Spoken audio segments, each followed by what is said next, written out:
संसद में होगा काम। जी हां, आवाज अड्डा पे आज यही है सवाल कि संसद का शीतकालीन सत्र 26 नवंबर से शुरू होने जा रहा है। इस सत्र की शुरुआत हंगामेदार होने की उम्मीद या आसार नजर आ रहे हैं। तकरीबन पूरे विपक्ष ने एकजुट होकर असहिष्णुता पर बहस का नोटिस दे दिया। वहीं कांग्रेस एफडीआई के मसले पर भी सरकार को घेरने की तैयारी कर रही है। ऐसे में ये बड़ा सवाल है कि क्या मॉनसून सत्र की तरह इस सत्र में भी सिर्फ हंगामा होकर रह जाएगा। विपक्ष के हंगामे और जीएसटी जैसे अहम बिल पास कराने के लिए सरकार की क्या स्ट्रेटजी होगी। आवाज अड्डा में इस मुद्दे पर चर्चा के लिए आज हमारे साथ जुड़े हैं कुछ खास मेहमान। स्वागत है सभी का। बीजेपी के नेता गोपाल कृष्ण अग्रवाल, कांग्रेस के प्रवक्ता विजय इंदर सिंगला हमारे साथ हैं, साथ में जेडीयू के नेता अली अनवर भी हैं और साथ ही जुड़ रहे हैं वरिष्ठ पत्रकार राम कृपाल सिंह। आप सभी का बहुत बहुत स्वागत है। तो सवाल यही कि क्या इस बार संसद चलेगी और उससे महत्वपूर्ण ये कि क्या संसद में ऐसा कोई काम हो पाएगा जिसका देश को, देश की अर्थव्यवस्था को, देश के ढांचे को फायदा होगा। सवाल पहले जाना चाहिए बीजेपी के पास, लेकिन शुरुआत करता हूं कांग्रेस से। यहां पर सर आपसे सवाल यह रहेगा कि पिछला सत्र जिस तरह से हमने देखा हंगामे की भेंट चढ़ गया, क्योंकि हर सत्र में कुछ मुद्दे तो हमेशा होंगे जिन पर हंगामा हो सकता है, जिन पर बहस हो सकती है, जिन पर सवाल खड़े किए जा सकते हैं। लेकिन देश की अर्थव्यवस्था के लिए, देश की प्रगति के लिए भी कुछ मुद्दे हैं जो इंतजार कर रहे हैं। उन हंगामों से ज्यादा महत्वपूर्ण जीएसटी बिल हो गया, तमाम और बिल हैं। क्या इस बार आप संसद चलने देंगे?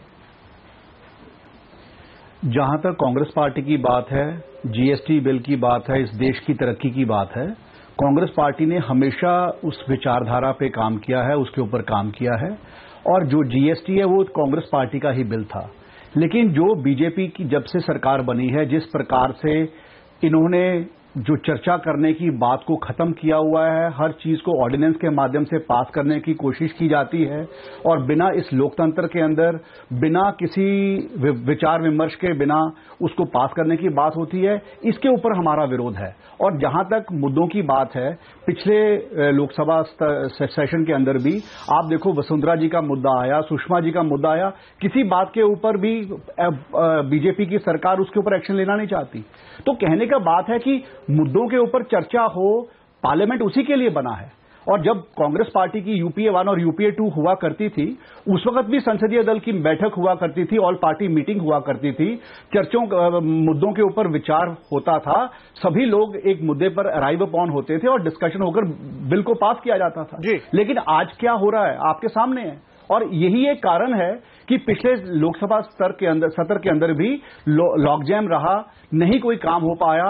हमेशा बीजेपी ने यह कहने की कोशिश की कि कांग्रेस पार्टी इसको एंटी ये डेवलपमेंट है, पर ये ऐसी बात नहीं है। जी चलिए, आज आप बिल्कुल समझ में। जी बिल्कुल विजय साहब, आपकी बात हो गई। यहां पर आप गोपाल जी से जवाब लेते हैं। गोपाल जी, ये बात विपक्ष पिछली बार भी लगातार करता रहा कि संवाद ही खत्म हो गया, बातचीत ही नहीं करना चाहते, अड़ैया जो रवैया है वो अड़ियल हो गया है। ये एक आरोप है। मुद्दे जो भी हैं, मुद्दे आएंगे जाएंगे जैसा मैंने कहा, लेकिन जो रवैये की बात थी उस पर सवाल उठाते हैं। नहीं देखिए, अब मैं पिछली बातों को तो खींचने से फिर वहीं पे शुरू हो जाएगा। सबसे पहली बात कि हम आगे क्या करने वाले हैं। इस बार भी इन्होंने कहा कि असहिष्णुता पे हम चर्चा करना चाहते हैं, तो प्रधानमंत्री ने कहा कि पार्लियामेंट में खुद ही कहा है कि चर्चा होनी, हम तैयार हैं। और वेंकैया नायडू जी ने भी कह दिया कि जो भी मुद्दे हैं आप पार्लियामेंट में चर्चा करने के लिए लाना चाहते हैं तो पहले भी हम तैयार थे, और वो नहीं थे या थे इसको छोड़ भी दें तो हम आगे पूरी तरह तैयार हैं कि आप जिन भी मुद्दों पे चर्चा करना चाहते हैं हम उन पे चर्चा करने को तैयार हैं, लेकिन आप पार्लियामेंट चलने दीजिए। दूसरी बात, आर्थिक मुद्दों को और पॉलिटिकल मुद्दों को डिफरेंशिएट करना चाहिए। आर्थिक मुद्दों पे डिबेट होके हम कंसेंसस पे आ सकते हैं, पॉलिटिकल आइडियोलॉजिकल मुद्दों पे फिर भी डिफरेंसेस को हम रिजॉल्व परमानेंटली नहीं कर सकते, तो उन पे चर्चा अलग ढंग से होगी। और जो आर्थिक मुद्दे हैं उनको अलग ढंग से लेना पड़ेगा। जब जैसे जीएसटी को ले लें, उस पे तो सब ज्यादातर कंसेंसस है, रीजनल पार्टीज की कंसेंसस है, स्टैंडिंग कमेटी की कंसेंसस है, पार्लियामेंट्री कमेटी ने दे दिया, empowered committee of state finance minister ने कमेंट दे दिया, और उसके बाद भी एक कमीशन बनाने को तैयार है कि जो जो चीजें उसके बाद भी कॉम्प्लिकेशंस आएंगी तो वो कमीशन को रेफर करके। तो गोपाल साहब उसको जी गोपाल साहब, बड़ी अच्छी बात नहीं, बड़ी अच्छी बात है आप ये बात यहाँ पर कर रहे हैं, लेकिन ये बात जो कार्यक्रम पे हो रही है, टीवी पे हो रही है, क्या आपस में कांग्रेस और बीजेपी के बीच में नहीं हो सकती? पिछले सत्र में भी पूरा समय निकल गया, कुछ काम नहीं हुआ, और अगर पहले बात हो जाती तो आज ये नौबत ही ना आती। नहीं, हम लैंड एक्विजिशन बिल का अगर आप कहते हुए तो लैंड एक्विजिशन बिल क्यों ऑर्डिनेंस आया उसके इतिहास में मैं नहीं जाऊंगा, लेकिन उसके बाद भी लोकसभा में जब पारित हुआ तो जो अपोजिशन के और जनरल पब्लिक के कुछ 8-9 अमेंडमेंट थे, उसको अमेंडमेंट को इनकॉर्पोरेट करके ही बिल को पास किया था। उसके बाद राज्यसभा में फर्दर हम डिस्कस करने को तैयार थे, लेकिन उसे छोड़ दीजिए।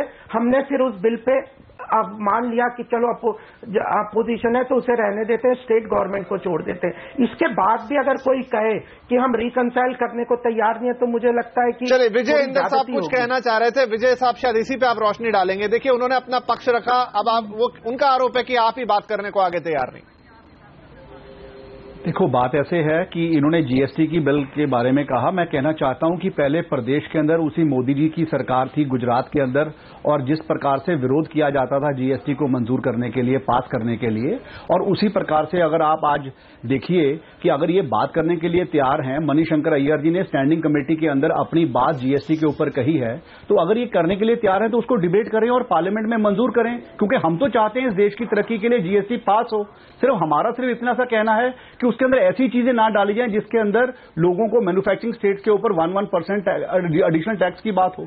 तो कहने का मकसद है अगर इनकी बात ऐसी पार्लियामेंट में हो तो वहां पर पार्लियामेंट में जो लोग बैठे हैं वहां पर वो मंजूर करने के लिए जीएसटी को बैठे हैं। लेकिन यहां पर आकर, जैसे आपने बिल्कुल सही फरमाया कि टीवी चैनल पर आकर ऐसी बात कहकर कह देना से बिल पास नहीं होगा। बिल तो पार्लियामेंट के अंदर, सदन के अंदर जब ये लोग अपना रवैया ऐसा रखेंगे तभी पास हो पाएगा।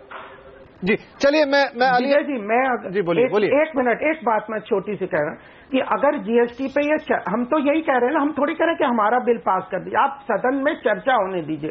आप जीएसटी पे चर्चा करना चाहते हैं, एक एक क्लॉज बाई क्लॉज हम चर्चा तो भाई हम तो जीएसटी तो हम ही लेकर आए थे, जो आप लोगों ने उसके अंदर संशोधन करने की बात की, हमने उनके ऊपर आपको कहा कि उसको बदलना चाहिए। हम तैयार हैं। मैं श्रेय लेने की बात नहीं कर रहा। कोई भी आदमी, जब इसमें श्रेय की कोई बात नहीं होती। जब भी कोई आदमी सरकार में होता है तो सरकार की जिम्मेवारी होती है इस देश को तरक्की की राह पे डालना। तो जो जिम्मेवारी कांग्रेस पार्टी की यूपीए 1 और यूपीए 2 की उस वक्त थी, वही जिम्मेवारी आज बीजेपी की है, और उस जिम्मेवारी को जिम्मेवारी तरीके से निभाया जाए, यही कांग्रेस चाहती है। यही कांग्रेस चाहती है। कांग्रेस अपने लिए कोई बेनिफिट नहीं चाहती। कुछ सीन संसद में भी बनता है, कांग्रेस अपने लिए कोई बेनिफिट नहीं चाहती। अली अनवर साहब को लेकर आता हूं कांग्रेस पार्टी। जी अली अनवर साहब, जेडीयू का अब एक नई बात सुनने में आ रही कि विपक्ष का कॉमन एजेंडा बनाने की बात आपकी तरफ से आ रही, तो ये कॉमन एजेंडा क्या होगा? क्या अब आप सोच रहे हैं कि फिर इस बार सरकार को मिलकर घेरेंगे और काम नहीं होने देंगे? देखिए विपिन साहब, सरकार को तो अपोजिशन घेरता ही है, काम नहीं होने देंगे ऐसी कोई मंशा पहले से होती नहीं है।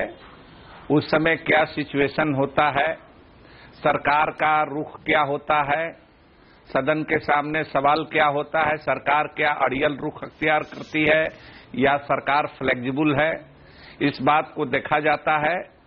ऊपर से आप लोग भी बैठ करके दर्शक दीर्घा से देखते हैं, प्रेस दीर्घा से, तो आजकल तो सारी कार्रवाई लाइव होती है, तो उसमें आप लोग भी गलती बताते हैं, किसकी गलती है क्या है। तो आप ये बताइए कि जैसे आप कह रहे हैं कि कॉमन कोई एजेंडा या कंसेंसस किस बात पर, तो इनटॉलरेंस का जो सवाल है जी, तो क्या हम लोग इसी तरह से छोड़ देंगे? राष्ट्रपति जी जिस पर चिंता जाहिर कर चुके हैं, जिसको लेकर के और भी पूरे देश में सैकड़ों साहित्यकार, रंगकर्मी, कलाकार, लेखक अपना जो है पुरस्कार और सम्मान वापस कर रहे हैं, एक चिंता देश में है, तो फिल्म बनाने वाले हैं, तो ये इतना बड़ा सवाल है, तो इस सवाल पर तो हम लोग सरकार को घेरेंगे नहीं, इसलिए कि ये तो कहते कुछ और हैं और करते कुछ और हैं। इनकी कथनी और करनी में, कर्तृत्व और वक्तृत्व में आसमान जमीन का फर्क है। भाषण देने से सिर्फ नहीं ना होगा।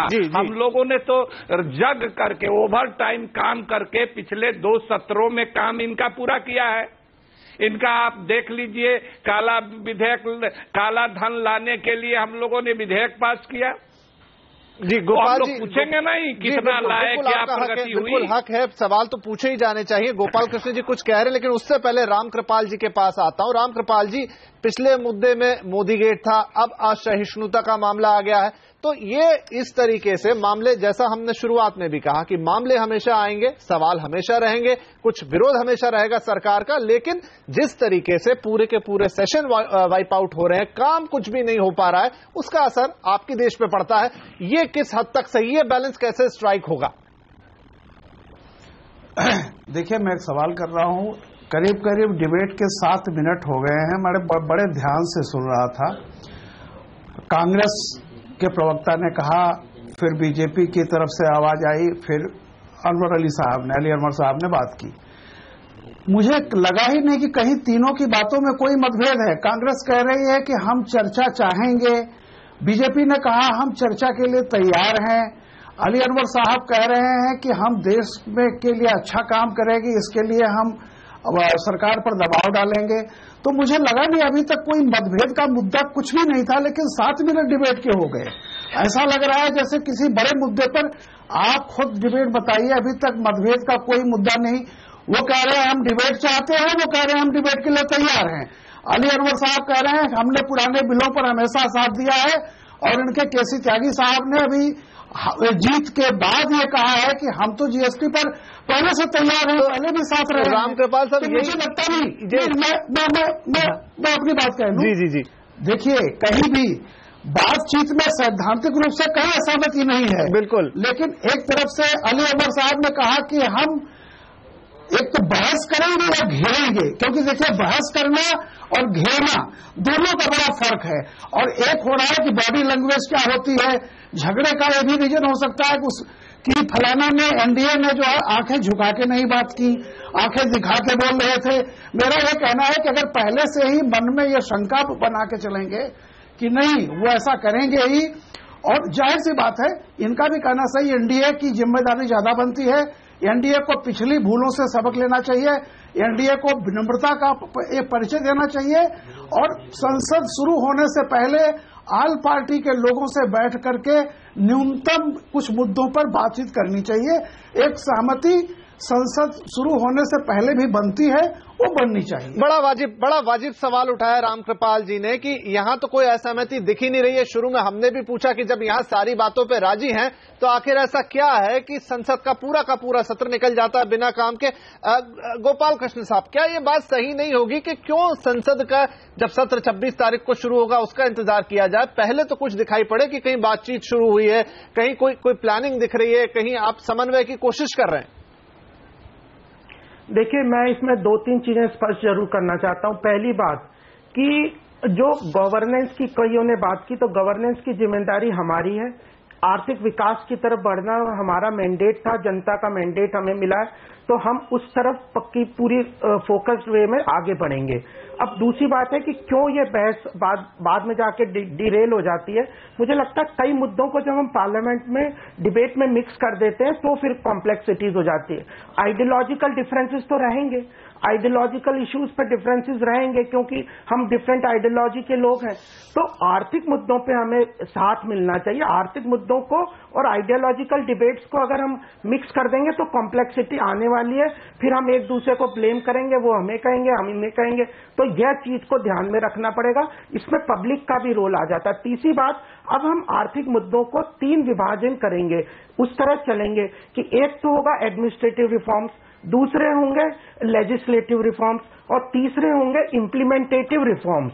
तो जो एडमिनिस्ट्रेटिव रिफॉर्म्स हैं और जो इम्प्लीमेंटेशन के रिफॉर्म्स हैं, उनके ऊपर तो हम आगे तेजी से बढ़ चुके हैं। हाँ, लेजिस्लेटिव रिफॉर्म्स को हम पार्लियामेंट में जरूर ले जाएंगे, उसके लिए स्टेट रीजनल पार्टीज को अपने साथ लाने की कोशिश करेंगे, और मेन अपोजिशन कांग्रेस, जेडीयू जो भी आएंगे उन सबकी आकांक्षा और इच्छाओं को, उन चीजों को इनकॉर्पोरेट करेंगे और पब्लिक डिबेट के साथ आगे बढ़ेंगे।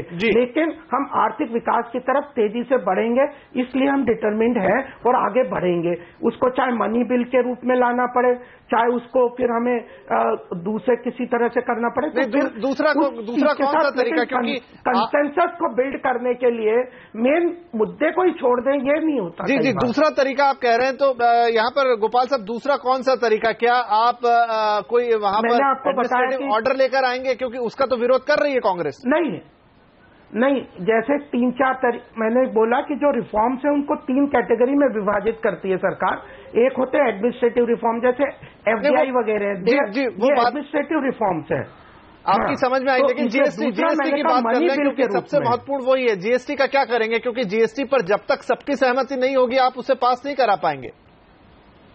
हाँ, जीएसटी पे हम सबकी सहमति, ब्रॉड कंसेंसस है। कुछ रेट्स ऑफ जीएसटी में फर्क है और कुछ इम्प्लीमेंटेशन के में कुछ पॉइंट्स में वो है। तो प्रधानमंत्री जी ने कहा है कि अगर आप कहेंगे रेट्स वगैरह को हम कमीशन में दे देंगे, जो कमीशन में जिसमें सबका रिप्रेजेंटेशन है तो वो तय करेगा, सरकार उसको एक्सेप्ट करेगी। विजय इंदर साहब, क्या तो रेट्स में ही प्रॉब्लम है? मेरे ख्याल से और कोई बहुत ज्यादा प्रॉब्लम्स जीएसटी में नहीं है, कंसेंसस सबके अंदर है। लेकिन कुछ रेट्स में कांग्रेस को रिजर्वेशन है, जो मणिशंकर अय्यर जी ने कहा, और जो सरकार सोचती है तो वो पूछ लेते हैं। विजय इंदर साहब, जैसा गोपाल जी कह रहे हैं कि लगभग तय है कि चीजें फिक्स हो चुकी हैं, क्या आपका मानना है कि इस सत्र में पास हो जाएगा, कांग्रेस का पूरा सहयोग रहेगा? जहां तक पास होने की बात है, बहुत अच्छी बातें अग्रवाल साहब ने कही हैं। मैं ये कहना चाहता हूं कि ये जो रवैया बीजेपी का अब आप आज डिबेट के माध्यम से दिखने को आ रहा है, शायद ये रवैया बिहार की जनता ने बिहार के चुनाव के रिजल्ट ने आज रवैये को बदलने की विचारधारा लेकर आई है बीजेपी के अंदर। और जहां तक जीएसटी की बात है, मैं बहुत अहम तरीके से कहना चाहता हूं कि जैसे पेट्रोल को बाहर रखा गया है और बहुत सारे सभी लोग हम पेट्रोल से जुड़े हुए हैं, तो इस प्रकार से कई ऐसे मुद्दे हैं, चाहे वो 1% रेट की बात है, जो मैंने पहले भी कहा, जब सामान एक स्टेट से दूसरी स्टेट पे जाता है और हर स्टेट से 1% उसके ऊपर एड ऑन होगा तो उसके साथ नुकसान होगा, फायदा नहीं होगा।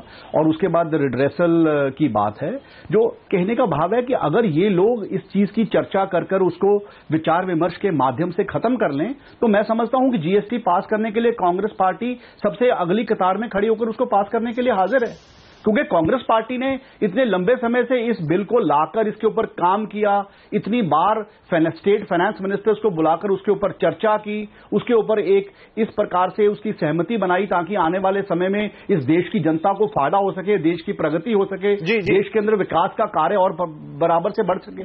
सो कांग्रेस पार्टी की हमेशा मंशा ऐसी रही है कि हर बिल को पार्लियामेंट के अंदर पास किया जाए। मैंने पहले भी कहा कि सभी पार्टियों की बैठक की जाती थी, उसके अंदर कंसेंसस लिया जाता था, और हमेशा ये जिम्मेवारी सरकार की होती है कि किस प्रकार से कंसेंसस को लेकर आकर उस बिल को पास करने की बात है। आपका सहयोग रहेगा जब तक बिल पास नहीं होगा, जब तक हमारा सहयोग बिल्कुल रहेगा। मैं तो कह रहा हूं कि जैसे भाई ने चैनल पे बात की है अग्रवाल साहब ने, और बिल्कुल ठीक बात हमारे वरिष्ठ पत्रकार साहब ने भी कही कि अगर ये इनका सहयोग और इनका रवैया पार्लियामेंट के अंदर भी उस बिल को पास करने के लिए ऐसा रहेगा तो बिल क्यों पास नहीं होगा। और केवल वो एक बिल की बात नहीं है, फिर इनको ऑर्डिनेंस रूट लेने की जरूरत नहीं है, लेकिन हर चीज की चर्चा हो, प्रधानमंत्री जी अपनी चुप्पी को तोड़ें, सिर्फ केवल मन की बात कर अपनी बात को ना कहें, तो उसके साथ तो केवल एक ही तरफ से बात होती है, लेकिन ग्राउंड पर क्या होना चाहिए वो तो नहीं कुछ होता। अली अनवर साहब, मैं पंजाब से आता हूं, राय ले लेते हैं। अनवर साहब, असहिष्णुता की आपने बात उठाई,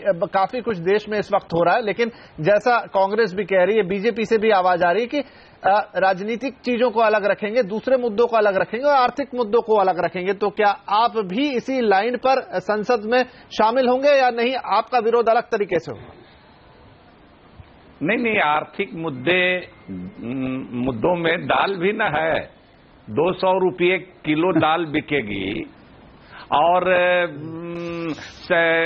स्वच्छता के नाम पर शेष लगेगा। पहले से 3% शिक्षा का शेष है ही, सारी चीजों का कीमत बढ़ते जाएगा, लोग मरते रहेंगे। तो हम लोग सिर्फ बहस के लिए बहस नहीं ना है, हम लोग तो सरकार से उसका कोई उपाय न चाहेंगे कि वो दाल की कीमत कम करे, लोगों को दाल आसानी से उपलब्ध हो। ये भी तो सवाल है, और भी बहुत सारे सवाल हैं। लेकिन दाल अपनी जगह है, जीएसटी अपनी जगह है। अली अनवर साहब, ठीक है, उसमें ये इनको फ्लोर मैनेजमेंट इसको कहा जाता है संसदीय भाषा में, आप भी जानते हैं, रामकृपाल बाबू भी जानते हैं। ये मुख्य जिम्मेदारी ट्रेजरी बेंच की होती है, वो करें। हमने तो शुरू में कहा कि हम लोगों ने ओवर टाइम खट करके 2-2 घंटा 4-4 घंटा एक्स्ट्रा बैठ करके इनके कई बिल पास किए हैं। लेकिन दिक्कत ये है कि ये हमने कहा कि ये कुछ कहते कुछ और हैं, करते कुछ और हैं, चालाकी करते हैं। तो ये भी न देखना होगा कि बिल लाते लाते उसमें क्या रखे हैं, क्या बदलाव किए हैं, उसको हम लोग देखेंगे। जी, पहले से कुछ ऐसा तय नहीं होता है कि हम इनको नहीं ये पास होने देना। गोपाल जी, आप कुछ कहना चाह रहे हैं, मैं आपके पास आ रहा हूं, लेकिन उससे पहले रामकृपाल जी, फ्लोर मैनेजमेंट की बात कर रहे हैं अली अनवर साहब। तो फ्लोर मैनेजमेंट में जहां तक नंबर्स की बात है तो वो तो बीजेपी के लिए असंभव सा दिखता है। आपको क्या लगता है, क्या स्ट्रेटेजी होगी इनकी या क्या इन्हें करना चाहिए? देखिए, कहने के लिए जैसा कहा जाता है ना कि there is always a gap between rule and reality. कहने के लिए तो सरकार की जिम्मेदारी होती है, लेकिन देखिए एक बात है कि अगर आप इसलिए रूठे हैं कि आप मानेंगे नहीं तो कोई फायदा भी है नहीं, आपको कितना भी मनाया जाए। पहले से यह मैं मानता हूं कि अभी देखिए सबसे बड़ी महत्वपूर्ण बात यह हुई है, एक बात ऐसी कही जा रही है जैसे कि लगता है कि आर्थिक सारी नीतियां समाज से कटी हुई हैं। ऐसा नहीं है, सामाजिक मुद्दे भी आर्थिक मुद्दों से जुड़े होते हैं। मैं ये नहीं कहता हूं कि जो भी अपोजिशन ने ये कहा है कि असहिष्णुता के मुद्दे पर बहस होनी चाहिए, मुझे लगता है कि वो एक बहुत जरूरत की चीज है, और अगर उससे शुरुआत होती है तो इसको भी, एनडीए को भी इसका सम्मान करना चाहिए और बाकायदा उस मुद्दे पर जैसा लग रहा है सकारात्मक बहस होगी, और बहस होने के बाद कम से कम एक माहौल ठीक बनेगा। अगर सरकार का सकारात्मक रुख रहा तो मुझे लगता है कि माहौल ठीक बनेगा। फिर आर्थिक मुद्दे की जो भी है, जीएसटी है, सिर्फ इसमें जीएसटी नहीं है, देखिए ये रियल एस्टेट रेगुलेशन बिल है, बिल्कुल, लेबर रिफॉर्म बिल है, जनता से जुड़े हुए इतने सारे बिल हैं कि सिर्फ जीएसटी ही नहीं है। तो मेरा ये कहना है कि सवाल इस बात का है कि अगर सभी पक्ष माने, मैं बेसिक जिम्मेदारी सरकार की होती है कि सदन चले, सरकार को अपना रुख एक विनम्र, एक मुखिया की तरह, मुखिया जो होता है वो विनम्र होता है, ये जाहिर सी बात है। लेकिन विपक्ष का भी ये रवैया है कि देखिए पार्टी हित के लिए देश हित की कुर्बानी नहीं होनी चाहिए। ये बात हमेशा ध्यान में रखा जाए कि देश हित पार्टी हित से ऊपर है, और इसको सेटल करने के लिए पार्लियामेंट नहीं है, इसको सेटल करने के लिए संसद नहीं है, सड़क है। आपने जो भी हुआ, चुनाव परिणाम आते हैं, हार होती है, जीत होती है, आप ये मान के चलिए कि हार का जश्न और जीत की मतलब जिसको कहते हैं खीज, ये अगर संसद में न उतारी जाए तो बेहतर होगा। संसद इसलिए है कि जनता के हितों के काम पर नजर, वहां पर सबसे आगे बढ़ा, पहली प्रायोरिटी वही होनी चाहिए। गोपाल कृष्ण साहब, आप कुछ कहना चाह रहे थे, लेकिन उससे पहले मैं उसमें जोड़ दूं कि इस बार जो कामकाज का तरीका होगा, क्या हम देखेंगे सरकार की तरफ से बड़प्पन आएगा कुछ आगे बढ़कर कि ठीक है विपक्ष की ये बात है, इसका जवाब दे दिया जाए, ये पूछ रहे हैं ये बता दिया जाए, लेकिन काम को करवाया जाए, तो बड़प्पन जिसे मैं कह रहा हूं सरकार की तरफ से देखने को मिलेगा? वो बड़प्पन तो मेरे ख्याल से पहले ही, पार्लियामेंट शुरू होने के पहले ही हमारी सरकार ने दिखा दिया। प्रधानमंत्री ने खुद कह दिया कि हम बहस के लिए पार्लियामेंट में, संसद में, ये जो कंटेंशियस इशू था इंटॉलरेंस का, उस पर तैयार है। इवन वेंकैया नायडू जी ने रिटर्न प्रेस रिलीज में कहा है कि हम इंटॉलरेंस पे बहस संसद में तैयार है। तो मेरे ख्याल से उसके बाद कोई, मेरे को लगता नहीं कि सरकार बड़प्पन के लिए तैयार है। दूसरी बात है कि अगर बहस या चर्चा होनी है उसमें जिद नहीं होनी चाहिए। अगर वो कहेंगे कि आज अगर कोई कहता है अपोजिशन की जी आज देश में इनटॉलरेंस का माहौल है और हम कहते हैं नहीं है, तो चर्चा तो हो सकती है, लेकिन वो कहे हमारी पहले मान लो कि इनटॉलरेंस का माहौल है, तो फिर प्रॉब्लम होती है। हम कहेंगे कि नहीं है, ये चर्चा होकर जनता तय करेगी कि है कि नहीं है, वहां पे इस बात का कंक्लूजन नहीं हो सकता। लेकिन जो आर्थिक मुद्दे हैं या जो बिल्स हैं, जो जैसे चाहे बैंक्रप्सी एक्ट है या आर्थिक भी नहीं, जो जुडिशियल रिफॉर्म्स की बातें, कई चीजें हैं जिनमें कि जनता तय नहीं करेगी। पार्लियामेंट लेजिस्लेटिव रिफॉर्म्स पार्लियामेंट के काम है, पब्लिक डिबेट और डिस्कशन पब्लिक के अंदर होना चाहिए। वहां पे भी डिबेट हो सकता है, लेकिन कंक्लूजन उन चीजों का पार्लियामेंट में नहीं हो सकता कि देश कांग्रेस में इंटॉलरेंस है या टॉलरेंस है। तो इस तरह से मतलब इस चीज को लेकिन जो बात रामकृपाल जी कह रहे थे कि चूंकि आप सरकार में हैं, चूंकि आप बहुमत में हैं, तो एक जिम्मेदारी बनती है कि जैसे भी हो चीजों को उनके लक्ष्य तक, उनके नतीजों तक पहुंचाया जाए। विपक्ष कुछ कहता है, हम उस जिम्मेदारी के लिए तैयार हैं। जी चलिए, अब क्योंकि हम अंतिम पड़ाव पर पहुंच गए हैं, मैं सभी लोगों से छोटी छोटी राय लूंगा। विजय इंदर साहब, क्या माना जाए इस बार, क्या तरीका रहेगा कांग्रेस का, और हम देखेंगे कि कांग्रेस का सहयोग भी मिलेगा तमाम जिन बिल्स की बात, सिर्फ जीएसटी नहीं, तमाम महत्वपूर्ण अदर जो दूसरे बिल्स अटके हुए हैं उन्हें पास कराने में। संक्षेप में,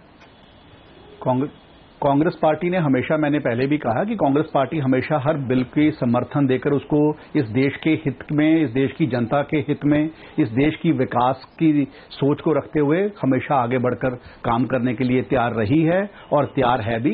बिल्कुल ठीक कहा कि सरकार को एक कदम आगे बढ़ाना पड़ेगा, और मुझे जरूर इस बात का यकीन है कि जैसे इन्होंने अभी अग्रवाल साहब ने इंटॉलरेंस के बारे में कहा कि वहां पर डिबेट हो, तो हम ये हमें कहें कि इंटॉलरेंस है या नहीं है, वो तो आपको, मैं समझता हूं कि आपको आप सोच रखनी चाहिए। इतना बड़ा मुद्दा इंटॉलरेंस का पूरे देश के अंदर चल रहा है, और जिसका बिहार के चुनाव के अंदर भी उस चीज का रिफ्लेक्शन आपको मिला, आपको मालूम पड़ा है, तो जरूर सरकार को एक कदम आगे बढ़कर हर मुद्दे को, हर बिल को पास करने की सोच रखनी चाहिए। जी अनवर साहब, संक्षिप्त में 30 सेकंड के अंदर। जी बिल्कुल, अग्रवाल साहब कह रहे हैं कि प्रधानमंत्री जी ने आश्वासन दिया है बहस के लिए, अच्छी बात है, लेकिन इसी बीच जनरल वीके सिंह साहब का जो बयान है, क्या वो उकसावे की कार्रवाई नहीं है?